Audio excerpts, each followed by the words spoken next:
Bienvenue dans cette nouvelle édition du Non-Stop Info sur Africa 24 à la une de l'actualité. La campagne électorale pour l'élection présidentielle se poursuit en Algérie pour les 5 candidats en lice et ce, malgré les manifestations et la colère des citoyens et des opposants. Kenya Airways pourrait devenir une entreprise nationale. Ces difficultés financières ont poussé l'État à la nationalisation de la compagnie aérienne. Et enfin, au Sénégal, un financement de 2 milliards de francs CFA pour développer le secteur du pastoralisme dans le pays en apportant un réel soutien aux éleveurs. Mais tout d'abord, dans l'actualité, le Premier ministre soudanais Abdallah Hamdok est arrivé aux États-Unis ce dimanche 1er décembre pour une visite de 6 jours. Le but, rencontrer le président Donald Trump et les responsables du FMI et de la Banque mondiale afin de convaincre Washington de lever les sanctions américaines contre Khartoum. Depuis la mise en place du gouvernement en septembre 2019, le Premier ministre lutte pour relancer l'économie du pays qui nécessite des fonds. Néanmoins, la présence du Soudan sur la liste des pays soutenant le terrorisme peine à attirer des investisseurs internationaux. La campagne électorale pour l'élection présidentielle se poursuit en Algérie pour les 5 candidats en lice. Des candidats qui doivent convaincre une population et une opposition majoritairement opposée à la tenue de cette élection fixée au 12 décembre prochain. Les détails de Zahra Mohamed Mouchou. Face à la pression des manifestants, le pouvoir algérien reste sur ses positions.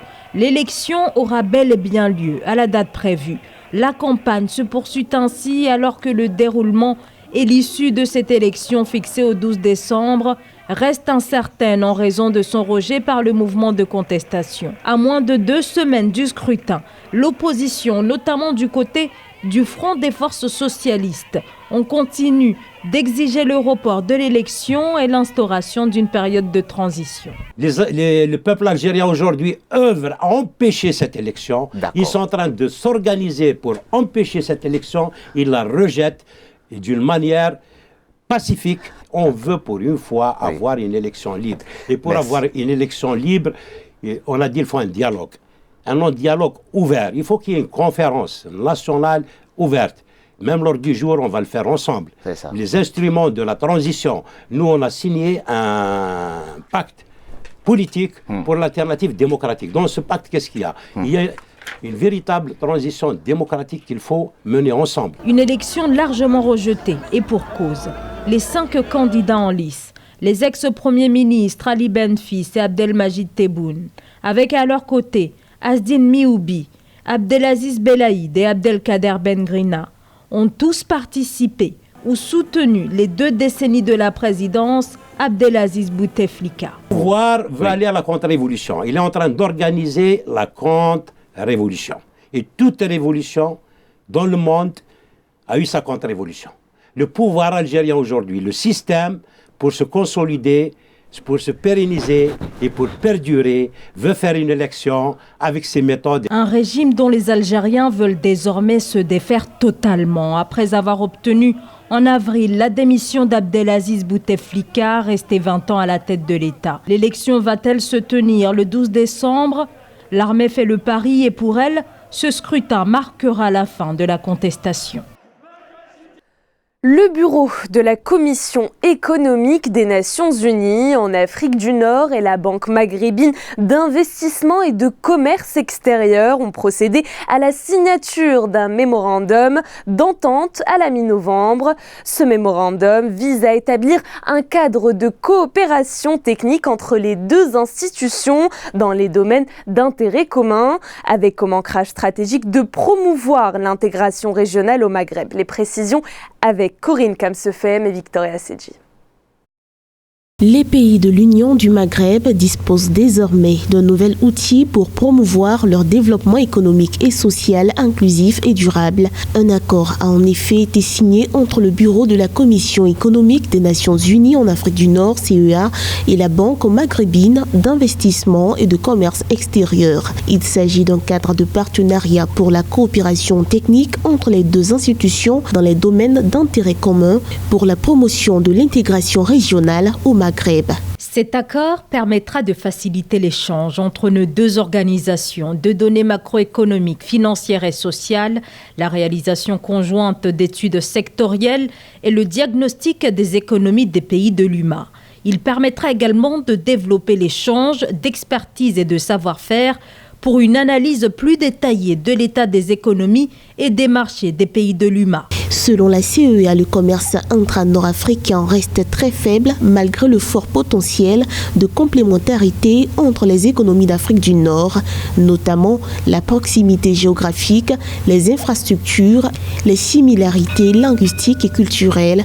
En cause, l'instabilité politique et une coopération limitée entre ces États, mais aussi avec les pays des autres communautés économiques régionales du continent. Aujourd'hui, toute la région qui va de l'est du Sénégal jusqu'au Burkina Faso, puis qui va pratiquement jusqu'au Tchad, cette région, c'est vrai qu'elle est semi-désertique, mais d'un autre côté, l'élevage bovin est tout à fait possible. On pourrait avoir des ranchs plus impressionnants que ceux des États-Unis. L'Union du Maghreb entend tirer un meilleur profit de la zone de libre-échange continentale par le développement des chaînes de valeur régionales. Néanmoins, pour y arriver, prévient la CEA, il est nécessaire de relever et répondre aux défis liés aux besoins de facilitation du commerce, idéal pour réduire les coûts de transaction et éliminer les obstacles au commerce qui constituent des freins à l'intégration régionale en Afrique du Nord. La conférence sur la prospérité en Afrique s'est ouverte ce mardi 3 décembre à Djibouti. En marge de cet événement, 8 chambres de commerce de 8 pays de la Corne de l'Afrique se sont réunies pour discuter de solutions liées à la paix dans la région, mais également du commerce intra-africain devenu indissociable à la prospérité dans cette zone du continent. Reportage de Olivier Adjacotan. Les chambres de commerce des 8 pays de la Corne de l'Afrique veulent renforcer l'intégration à travers le commerce pour une prospérité partagée. Hormis Djibouti et l'Éthiopie qui ont des échanges commerciaux à hauteur de 90% selon des experts, la coopération commerciale entre les 6 autres pays de cette zone reste encore marginale. Le commerce intra-africain est de 12%. Nous souhaitions que dans l'avenir, le commerce intra-africain puisse devenir avec la zone de libre-échange continentale africaine beaucoup plus important, beaucoup plus surtout fluide pour le secteur privé et pour l'ensemble, je dirais, de la population africaine et que les Africains consomment africain pour que nous puissions surtout faire avancer la richesse et la prospérité de l'Afrique. Autrefois considérée comme l'une des zones les plus instables du continent en matière de conflits armés, la Corne de l'Afrique, composée de 8 pays, fait plus de 170 millions d'habitants. Et plusieurs experts restent optimistes sur la prospérité grâce à la stabilité. Il n'y a aujourd'hui, par exemple, aucun conflit ouvert entre les pays de la Corne de l'Afrique. Et donc tout cela nous permet de penser que nous entrons dans une nouvelle ère et que progressivement, cet espace qui a un potentiel immense de développement va véritablement devenir un pôle de stabilité. En rappel, la conférence pour une Afrique prospère se tient du 3 au 4 décembre 2019 à Djibouti. Occasion pour faire la promotion de la zone de libre-échange africaine dont l'Érythrée, un pays de la Corne de l'Afrique, reste le seul à ne pas encore ratifier.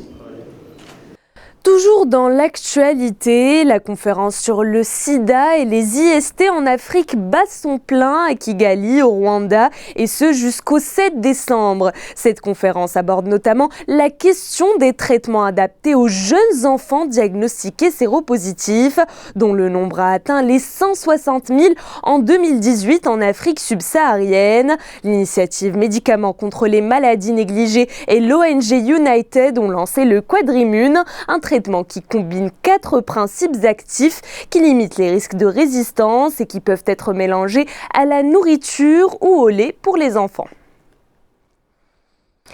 Kenya Airways prépare sa nationalisation. La compagnie aérienne kenyane, très lourdement endettée, va prochainement revenir dans le giron de l'État, le temps de se transformer en holding et de racheter des parts des autres actionnaires comme Air France et KLM. Les précisions de Zahra Mohamed Mouchou.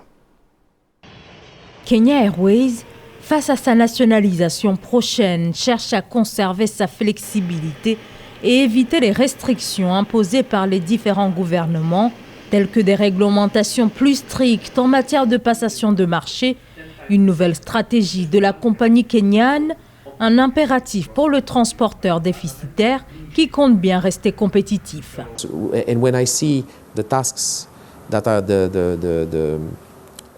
Quand je vois les tâches, les objectifs fixés à notre concurrence autour de nous, aucun d'entre eux n'est répertorié, aucun d'entre eux ne paye de dividendes, aucun d'entre eux ne doit vraiment être sain financièrement. Ce qui leur est demandé est de gagner suffisamment d'argent afin de se subvenir eux-mêmes, sans l'intervention du gouvernement. Nous savons tous que la plupart des jeunes entreprises qui nous entourent sont fortement soutenues financièrement par leur gouvernement. Kenya Airways a été privatisée il y a plus de 20 ans, mais la compagnie s'est lourdement endettée, tandis qu'en face, des pays comme la Tanzanie et le Rwanda investissent massivement dans leur compagnie nationale, menaçant alors la part de marché de Kenya Airways.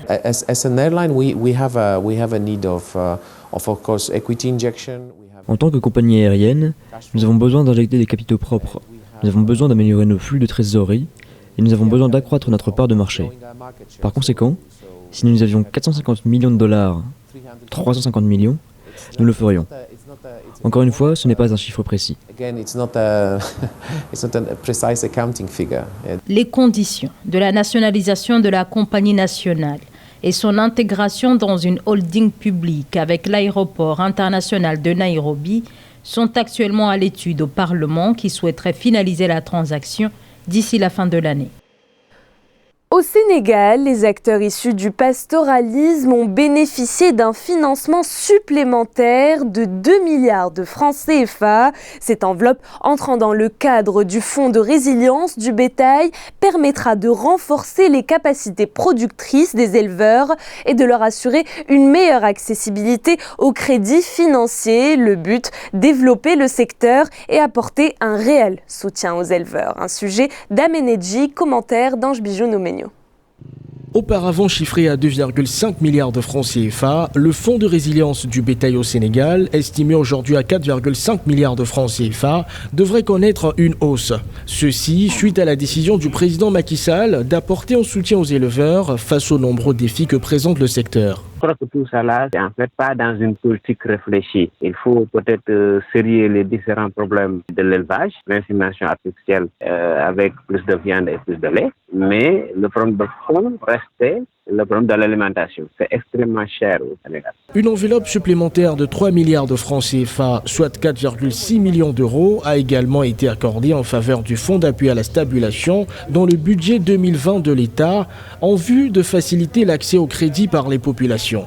Il servira également à financer les investissements pour le fonds de roulement lié à la création de fermes privées modernes, ce qui permettrait d'accroître la productivité et la compétitivité des différentes filières animales. L'État devrait mettre en place une politique fourragère et d'autres politiques pour ne plus dépendre quand même de l'alimentation industrielle, ce qui n'est vraiment pas le cas. Donc, moi je crois que c'est du secours en fait que l'État fait à chaque fois qu'il y a un bémol quelque part, mais que franchement je crois qu'il manque une véritable politique de développement quand même sectoriel. Au Sénégal, le projet de développement du pastoralisme avait été initié en 2015 avec un montant global de 30 millions de dollars, soit environ 15 milliards de francs CFA.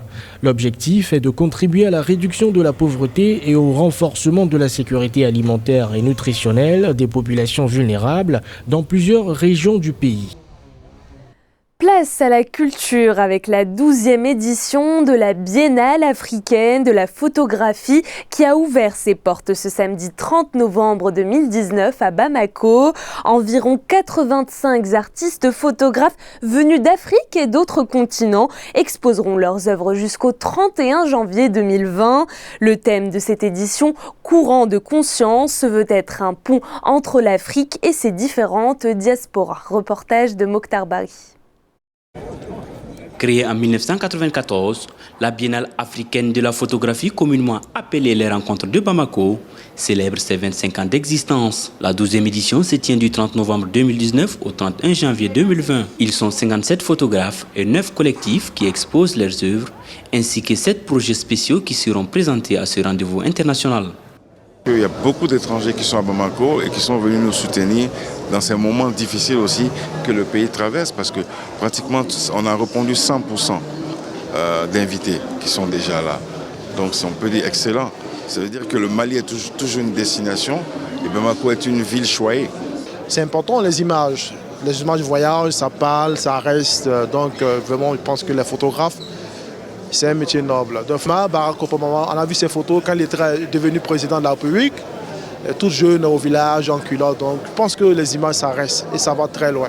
Cette édition anniversaire des Rencontres de Bamako est un programme riche en conférences d'artistes, performances et événements discursifs et programmes cinématographiques dont les autorités maliennes saluent l'initiative. Face à l'image, l'on est mu et ému. Sommet d'agir ou d'entrer dans une immédiate compassion.